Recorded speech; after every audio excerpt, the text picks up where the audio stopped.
Halo guys, balik lagi sama gua. Hari ini gua mau ngebahas bulking. Bulking itu apa sih? Bulking itu adalah proses di mana kita menaikkan berat badan kita dengan tujuan menaikkan massa otot supaya lebih besar, lebih berisi. Dan gua juga bakal ngasih tips-tips cara bulking yang benar. Yuk kita simak videonya sampai habis. Oke, jadi yang pertama kalori surplus ya. Kalau cutting kalori defisit, kalau bulking kebalikannya. Jadi kalori surplus artinya melebihi dari kalori harian yang kita konsumsi. Nah, kasarnya itu misalnya kalori gue nih sehari membutuhkan kalori 2000. Nah, gue naikin 20%, maksimal itu 20%. Kenapa cuma 20%? Kenapa nggak 40%, 50%? Kalau kita melebihi terlalu jauh, terlalu melampau jauh bulkingnya, memang power kita naik, tenaga kita naik, berat badan kita naik lebih cepat. Tapi perut kita juga ikut naik secara drastis. Jadi fatnya bakal melampau jauh pada saat kita nanti cutting, nanti kita kewalahan. Oke, lalu bagaimana sih caranya mengetahui kalori harian gua harusnya berapa? Nah, di situ pernah gua bahas di video sebelumnya. Kalian boleh coba tonton aja. Judulnya itu cara menghitung kalori. Jadi kalian nanti pelajari aja di situ videonya. Di sana cukup detail. Yang kedua adalah latihan beban hypertrophy. Hypertrophy itu untuk apa sih? Jadi itu fungsinya untuk meningkatkan massa otot kita ya dari latihan beban itu. Caranya gimana? Caranya adalah kalian bebannya harus berat, maksimal cuman bisa ngangkat sampai 8 kali ya, dan seterusnya. Nah, itu maksudnya apa sih? Maksudnya gini loh, kita main bebannya 80%, jadi tenaga yang kita keluarkan 80% kapasitasnya.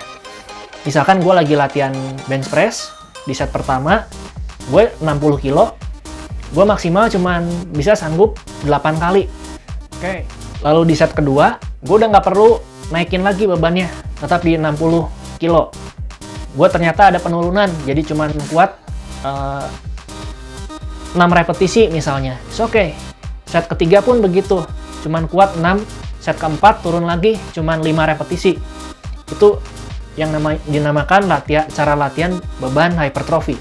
Jadi it's okay kalau memang repetisinya di akhir-akhir itu turun terus, asalkan bebannya jangan ikut turun. Minimal angkatan repetisinya di 5 ya, jangan turun lagi.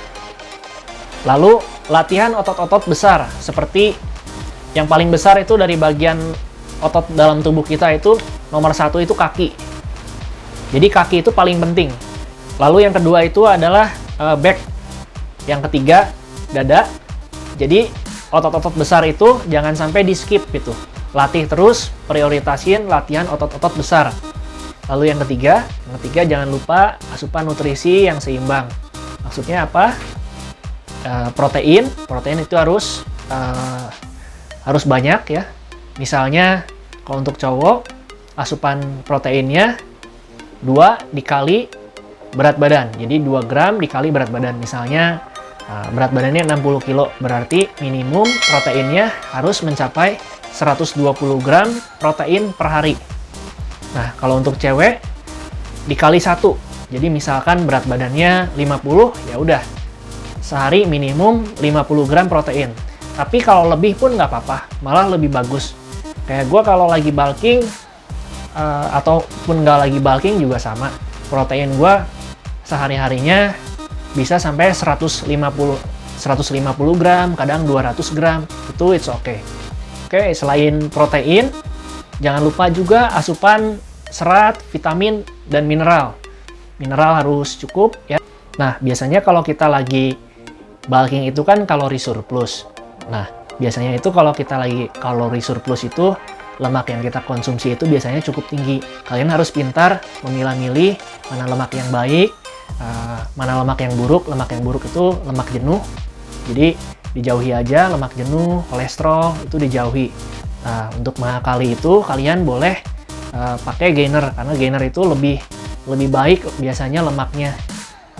Dan juga kalian boleh menambahkan mengkonsumsi minyak ikan yang mengandung omega 3, omega 6.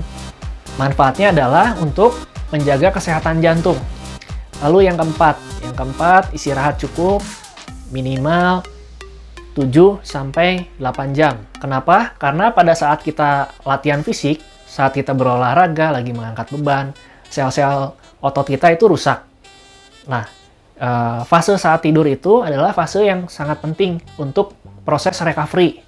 7-8 jam tidak boleh terbangun atau terganggu. Jadi kalau proses tidur kalian nggak cukup, jadi otomatis proses recovery-nya juga nggak akan maksimal. Dan yang kelima, jauhi stres. Kenapa? Karena pada saat kita stres, tubuh kita mengeluarkan hormon kortisol. Hormon kortisol ini dapat mengganggu proses recovery kita karena bersifatnya katabolik atau penyusutan massa otot. Lalu yang terakhir, konsisten. Konsisten dalam latihan, dalam istirahat, dalam diet kalian, karena apapun kalau tidak konsisten, hasilnya ya gitu-gitu aja. Oke, kayaknya videonya cukup sampai di sini aja. Thank you yang udah nonton dari awal sampai akhir. Jangan lupa videonya di like, share, dan juga subscribe supaya kedepannya bisa terus berkreasi, mengedukasi kalian semua, memberikan video-video bermanfaat lainnya. Oke, gue pamit dulu. Thank you guys, see you next time.